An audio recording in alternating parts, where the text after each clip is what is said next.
Is 100,000 yuan a lot? To be honest, it's not much, but for us ordinary office workers, saving 100,000 yuan is quite challenging. I roughly calculated that if I save 300 yuan a month, it would take about 28 years to reach that amount. Saving 500 yuan a month would take around 17 years. Saving 1,000 yuan a month would take approximately 9 years, and saving 3,000 yuan a month would take roughly 3 years. But in real life, how many people can save more than 3,000 yuan from their monthly salary? With expenses like mortgage, car loans, and raising children, many people have to live frugally and save little by little. Just after the Lantern Festival, my dad took my son's money to the bank to deposit. I said, "The bank's deposit interest rates have dropped, so you might as well buy gold." My dad insisted on depositing it in the bank, and I wondered if this is the current mindset of most people. The other day, I read comments about the lowering of deposit interest rates, and someone in the comments said even if the interest rate is 0, they would still deposit money in the bank because they don't know where else to keep it. I think this makes sense. No wonder in the past 4 years, Chinese banks have seen an increase of 58 trillion yuan in deposits. Currently, ordinary people have a strong sense of crisis, including unstable jobs and high housing prices, which have led to a decrease in our consumption demand. Honestly, simply saving money in the bank may enhance our risk resistance in this unstable world. After all, the news only tells us about the 58 trillion yuan in deposits, but doesn't mention the 250 trillion yuan in debts. The founder of Shenzhen Zhilian Technology, Zhou Xiang, posted a video on the Chinese version of TikTok, Douyin, saying, "We are holding the country back again. Chinese people have added 58 trillion yuan to their savings in the past 4 years, and now all the money is flowing back to the upper class and the banks. According to the data from the People's Bank of China, 2% of the population holds 86% of the wealth. Looking at the proportion of the total population and assets nationwide, it's not an exaggeration to say that less than 1% of the population holds 99% of the wealth. In the current situation, ordinary people don't have the ability to consume, and the money of ordinary people has been sucked out. Yet some people are calling for stimulating consumption. If you observe carefully, you'll find that those who talk about stimulating consumption all the time are the top 2% of the wealthy elite in the pyramid. In the end, consumption and savings have nothing to do with ordinary people. The money of ordinary people entering the market doesn't have any effect." China has the highest savings amount in the world. According to data released by the People's Bank of China on February 22nd, in the past 4 years, Chinese households' savings have increased by 58.2 trillion yuan, and 82% of it is in time deposits. The total amount of new deposits in the past 4 years is equivalent to the sum of the past 10 years from 2009 to 2019.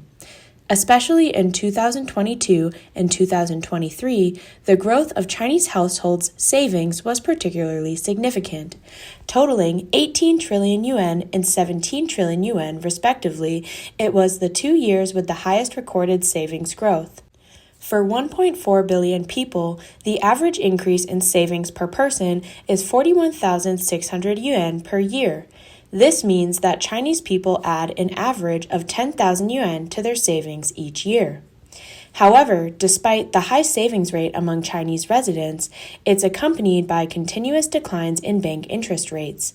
Since 2023, China's major commercial banks have lowered deposit rates 3 times, including a collective lowering of deposit rates by the 6 major state-owned banks last June. Among them, the rates for 3-year and 5-year term deposits were reduced by 15 basis points.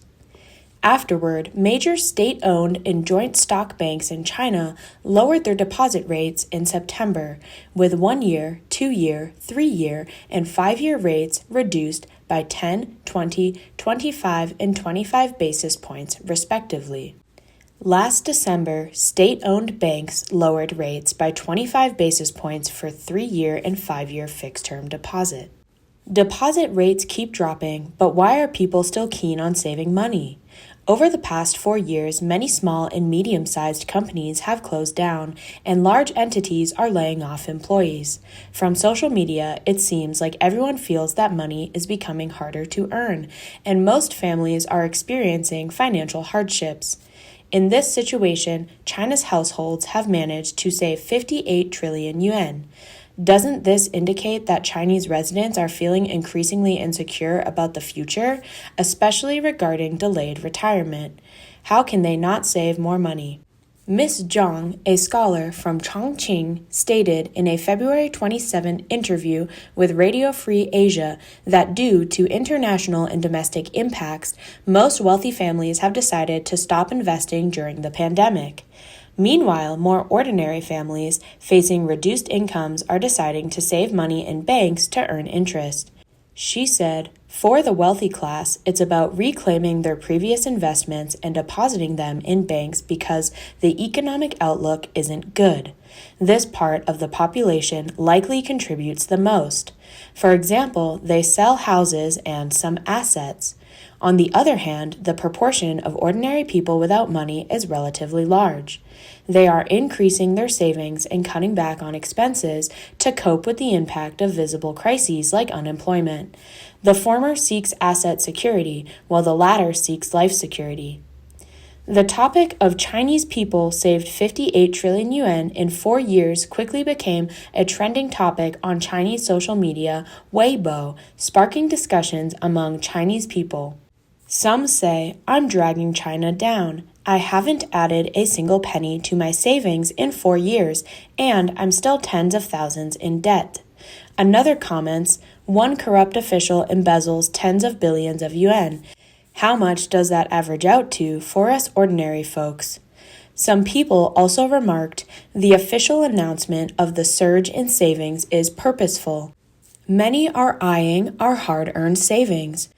With so many pitfalls and traps in the stock market, real estate market, financial management, trusts, and fundraising, ordinary people can only safeguard their wallets tightly to survive. What's the point of talking about spending?" Others commented, "In the 3 years of the pandemic plus 2023, calculated for 1.4 billion people, the average increase in savings exceeds 40,000 yuan per person annually. For a family of 3, that's an average of 120,000 yuan per household. For a family of 4, that's 160,000 yuan. My family doesn't have that much savings, nor do the people around me.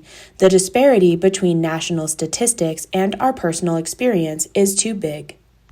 How big is this gap? Let's take a look at the data from China Merchants Bank in 2023.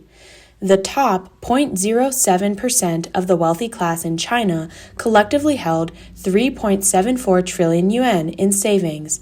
That's 31% of the total savings. There are around 133,400 households in this, with an average total asset value of 28 million yuan per household. The middle class, comprising 2% of the population, has approximately 6 trillion yuan in savings, accounting for 50% of the total savings. This group consists of approximately 4 million households with an average total asset value of 1.5 million yuan per household. The remaining 97% of poor people have about 2.2 trillion yuan in total savings, accounting for only 19% of the total savings. This group includes a staggering 178 million households with an average asset value of only 12,500 yuan per household. This is the reality of the Chinese population. Moreover, these are just savings data. If assets are factored in, the wealth gap in China will only become more pronounced. In fact, many experts have questioned the official household savings data. Liang Xiaohua, a former Beijing lawyer and former COO of Sun Life Everbright Asset Management in China, told foreign media on February 24th that this statistical data does not match the actual economic situation in China and is not reliable. Liang said, the mainland Chinese media is hyping up the increase in household savings, which is related to the recent call by the Chinese Communist Party to boost confidence in the economy. Before that, Premier Li Qiang said China's data was very good internationally, but the international community generally doesn't believe it. In recent years, as everyone can see, the unemployment rate has risen sharply. Many companies have closed down, including real estate, foreign trade, and social media companies, which have laid off a large number of employees, resulting in no increase in the income of employed people. During the pandemic, many people didn't have jobs and were spending their savings. This should be a process of declining savings. The CCP recently said that the economy has to be doing well, but the stock market has been in bad shape all along, so it wants to fabricate other data. Taiwanese senior political and economic commentator Jialong Wu also believes it should be half true and half false, meaning there's some exaggeration. One factor is the growing lack of confidence in China's future, so people are saving money. Another reason is that money was originally set aside to buy houses, but seeing the current situation in real estate, people are hesitant to buy for fear of falling into a trap, so they are turning it into savings. Plus, many people are unemployed now, relying on their previous savings to get by. Living frugally, many are adopting a do the bare minimum or lying flat approach. Economists also believe that as China's economy faces unprecedented difficulties and challenges, people are also facing existential concerns. On the one hand, many are afraid of the uncertainty of the future, so they dare not invest or spend and are living frugally. On the other hand, there are almost no suitable investment channels in China. People are afraid to buy stocks because they get trapped for over a decade. With housing prices plummeting in recent years, real estate has lost its investment value. Moreover, various financial products, even bank wealth management, may result in principal losses. People are also afraid to start businesses now. With the economy continuing to decline, the risks associated with entrepreneurship are increasing, so people feel it's better to save their money for emergencies, even if the deposit interest rate is low. Regarding the record-breaking deposits by Chinese residents, columnist and China expert Wang He analyzed if the data is true, it indicates that in the 3 years of the pandemic, China's wealth gap has widened sharply and wealth is beginning to concentrate among a very small number of people, while China's middle class has been hit hard and has disappeared on a large scale.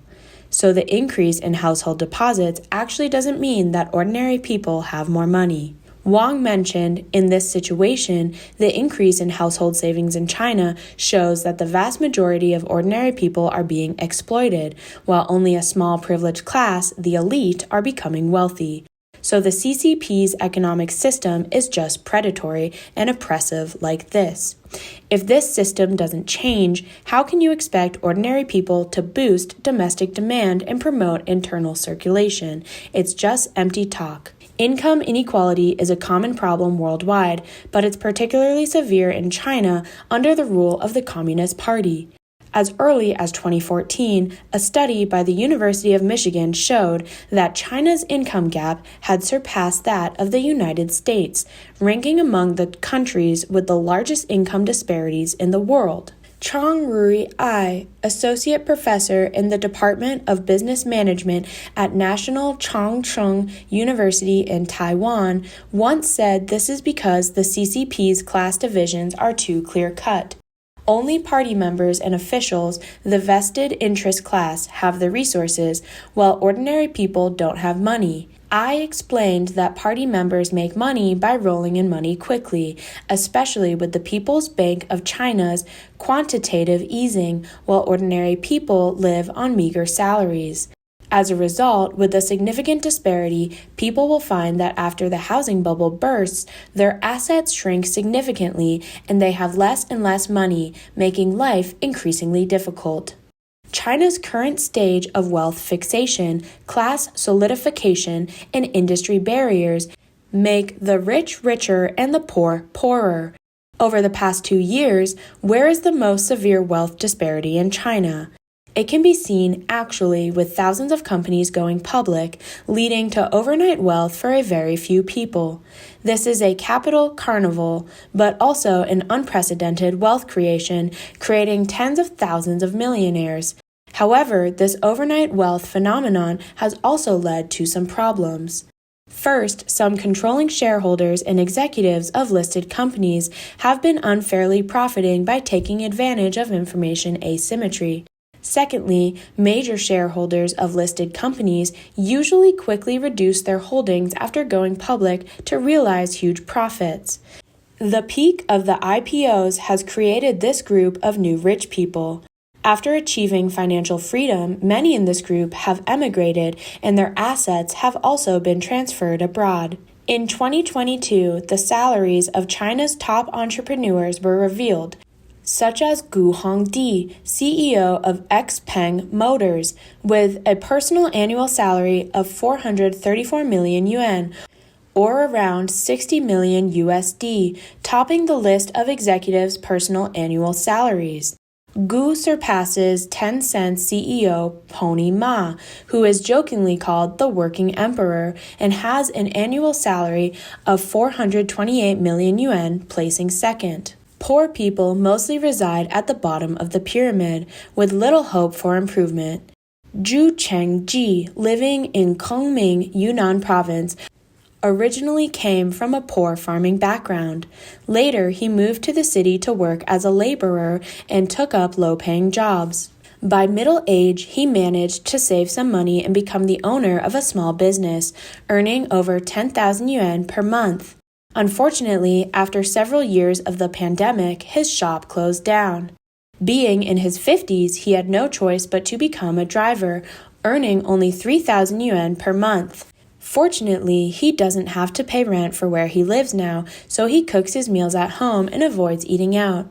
His daily expenses for food barely goes over tens of yuans, only just enough to get by. Zhu told Voice of America that although he manages to sustain himself, his life still holds worries. If it's just a minor illness, it's okay, but if it's a serious one, I'm afraid I won't be able to afford the medical expenses. Even when I used to earn more, I dared not indulge in high spending, let alone now. Actually, my situation is still okay because I know many people can't even earn 3,000 yuan. Moreover, after 3 years of the pandemic, instead of experiencing the resurge in consumption the officials had hoped for, what followed was the stall of the 3 economic drivers: investment, consumption, and exports. The economy continued to decline, and many rich people in China started to fall back into poverty.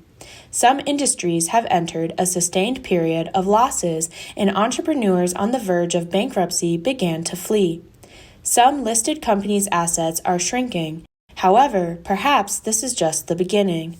Not only do most people in China have low incomes, but 1/5 of the population struggles along the poverty line.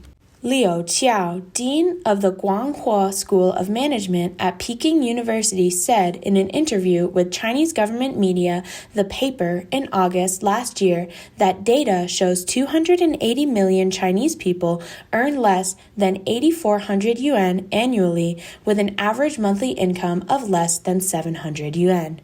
China has not entered a low desire society, but rather suffers from a low level of income. This topic has attracted widespread attention online. Weibo influencer and social commentator Qiki Guobele said 1% of China's people own 99% of the wealth. Everything is getting more expensive. Wages are decreasing. Jobs are not secure. The so-called low desire is just poverty. The bottom tier doesn't have a life. It's all about survival. Working desperately just to barely make ends meet. The more you work, the less you earn. To save money for medical treatment, to face unemployment, who dares to spend, let alone reproduce? Meanwhile, the number of people with no savings and unable to repay loans has also increased significantly. According to the People's Bank of China's data, for the first half of 2023, the number of people in debt has reached 780 million, of which about 310 million people have overdue debt, and the number of defaulters has exceeded 8.4 million. Roughly 1 out of every 160 Chinese is a defaulter, including those with mortgages, car loans, online loans, credit card overdrafts, Alipay, and borrowing. Due to economic pressure, people cannot afford housing, marriage, children, medical care, or retirement. All of these factors continue to plague every family. Despite having so many impoverished people in need of relief, the Chinese government is unwilling to spend money on social welfare, preferring to squander it abroad. How can the people of China not become poorer and poorer? This is the harsh reality.